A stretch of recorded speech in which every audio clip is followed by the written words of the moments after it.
Au-tep, cher Kamit, je vais faire cette vidéo pour parler avec vous, pour donner mon point de vue sur la décision que le pape a prise récemment. Voilà, il s'agit ici du pape François, le pape de l'Église catholique romaine. Alors, la décision qu'il a prise récemment, cette décision-là, c'était que désormais, il faudra valider, déjà le premier à valider, les mariages homosexuels. Alors, qu'est-ce que nous devons comprendre en tant que jeunes chercheurs, en tant que kamite? Vous savez, déjà, à la base, l'homosexualité, c'est quelque chose qui est... Il n'y a pas un pays sur Terre où il n'y a pas d'homosexualité. L'homosexualité a toujours existé depuis le commencement de la vie en communauté. Ça a toujours existé. Et dans nos traditions, on considérait l'homosexualité comme une anomalie. Parce que normalement, un homme doit bander, il doit être excité quand il est en face de sa femme, ou alors en face d'une femme. Parce que c'est comme ça que nous sommes structurés. Quand vous voyez le corps d'un homme, il est dur. Le corps de la femme, il est assez doux, avec les différentes formes et tout. C'est merveilleux, n'est-ce pas? Donc, euh, quand on voyait donc un jeune homme qui était soit efféminé, soit avait un comportement assez étrange, ou des jeunes filles qui avaient des comportements assez étranges, on faisait des rites pour équilibrer les énergies. Parce que c'est un désordre énergétique, c'est un déséquilibre qui pourrait faire en sorte que un homme soit efféminé ou une femme soit trop masculine pour pouvoir donc apporter cet équilibre-là. Et c'est pour cela qu'il y avait donc des pratiques comme euh, la circoncision, parce que dans la circoncision, on va considérer que l'homme a une partie masculine, la verge, mais au bord de la verge, il y a donc la peau qui est cet aspect féminin-là, qui est enlevé pour confirmer sa masculinité. Et chez la femme, on faisait une excision, pas une excision brutale où on va totalement rendre inactif le clitoris, mais de façon symbolique. Parce que le clitoris, c'est aussi une forme de partie masculine, vous comprenez ce que je veux dire, une forme de verge. Donc, on confirmait donc la sexualité ou alors la partie sexuelle de l'homme et on confirmait chez la femme. Par ailleurs, il y a d'autres rites qui pouvaient être appuyés, il y a des activités qui pouvaient être mises en action chez les jeunes en fonction de certain âge pour qu'ils puissent être clairs sur leur position sexuelle. C'est-à-dire, soit tu es homme, soit tu es femme. Il n'y avait pas de demi-demi, voilà, demi-homme, demi-femme ou demi-femme, demi-homme. Il n'y en avait pas ça. Il n'y avait pas ça. Voilà. On faisait en sorte que ça n'arrive pas. Mais il y en avait toujours ceux dans le noir qui faisaient toutes ces pratiques-là. Comme je vous l'ai dit, ça a toujours existé. Cependant, imaginez dans une société où de pareilles pratiques sont validées. On aura quoi? On aura on aura de moins en moins d'hommes, des gens qui vont se marier en même sexe. Ok. Qui va aller, j'allais dire qui va travailler. On va dire oui, les homosexuels aussi travaillent, les uns travaillent. Ok, il n'y a pas de problème. Mais qui va donc être dans l'armée? Les qui vont défendre dans le pays en cas de guerre? Il faudrait qu'il y ait des enfants. Il faudrait qu'il y ait une natalité. Remplissez la terre, multipliez-vous. Il faudrait qu'il y ait une natalité. Qui va accoucher? Homme, homme, femme, femme, qui va accoucher?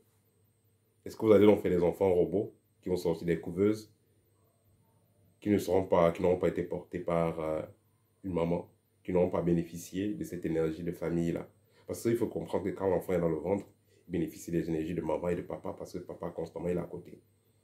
Et ceux de la famille, ce qui fait qu'il va grandir, il aura ce désir de vivre en famille. Un enfant qui sort d'une couveuse ou il est sorti d'un laboratoire, vous croyez qu'il n'aura pas besoin de la famille? Il sera un enfant qui va créer des dégâts. Parce qu'il n'aura pas cet amour-là, cette chaleur-là de famille, il n'aura pas ça en lui. Donc, le fait de prendre de pareilles décisions, ça agit dans le long terme. Et ça permet de comprendre un peu les qui sont au sommet des États, les qui dirigent les peuples. Et il faut comprendre, moi, quand je fais ce partage, je n'en veux pas au pape. Hein. Il ne fait que son travail. Vous avez vu récemment, il y a un pape qui avait démissionné parce qu'il n'acceptait pas les conditions qu'on lui proposait. Et celui-ci, il est venu, il a fait des engagements, et voilà. Donc le pape est là juste pour jouer un rôle, mais il faut comprendre que le pape aussi symbolise le niveau de spiritualité d'un peuple. Parce que si ceux qui sont autour de ce pape-là, si ceux-là sont à l'aise avec ce pape-là, il va rester. Mais s'ils ne sont pas à l'aise avec lui, il ne va pas rester. C'est la même chose qu'il y a avec nos États. Comme je le dis souvent, chaque peuple mérite son dirigeant. Quand un peuple a un président, c'est parce que justement, c'est le niveau de conscience de ce peuple-là. Le président reflète seulement le niveau de conscience de ce peuple-là. Quand un peuple a un chef, vous avez un chef de village, un roi, c'est le niveau de conscience. Si le peuple a une conscience qui se transmute avec le temps, si le peuple éveille sa conscience, transmute sa conscience, ben, il va dégager ce président-là, il va dégager ce roi, il va dégager ce chef. On a vu des cas où le peuple, vous avez vu la prise de Bastille, où voilà, les peuples se mettaient en colère contre les dirigeants. C'est quand le peuple se réveille. Mais puisque ce qui dirige actuellement, voilà, il veut que les gens soient dociles à vie, éternellement dociles, éternellement serviables. Ils vont vraiment faire tout. Ils ont commencé avec le féminisme, c'était une loi pour affaiblir les familles. Maintenant, c'est, voilà, on passe à la vitesse supérieure, qui est quoi? Donc, autoriser les mariages des gens de même sexe. Voilà. Et tant pis pour les pays qui accepteront ça. Parce que si vous avez des pareils cas, comme j'ai dit, voilà, comment vous allez protéger votre pays? Vous avez vu l'Érythrée dernièrement, ils ont fait une loi où ils obligent à la polygamie. Parce que voilà, comment vous allez protéger votre pays? Il faut qu'il y ait de la population. Il faut qu'il y ait des soldats. Qui va accoucher? Les homosexuels ou les... Qui va accoucher ces enfants-là? Voilà, donc il est très important de... Instant. Voilà. Donc il sera très important de euh, prendre conscience que ceux qui gouvernent le monde, voilà, ces dirigeants-là, ils sont en train de faire ce qu'ils ont à faire. Et vous devez aussi faire ce que vous avez à faire, c'est-à-dire rester dans la matte et prendre des bonnes décisions. Parce que le fait de... on n'a pas besoin de se mettre en colère ou d'avoir de la haine par rapport à, à ces gens qui font des pareils plans. Parce que, comme je l'ai dit, le pape est tout simplement... voilà, c'est un acteur.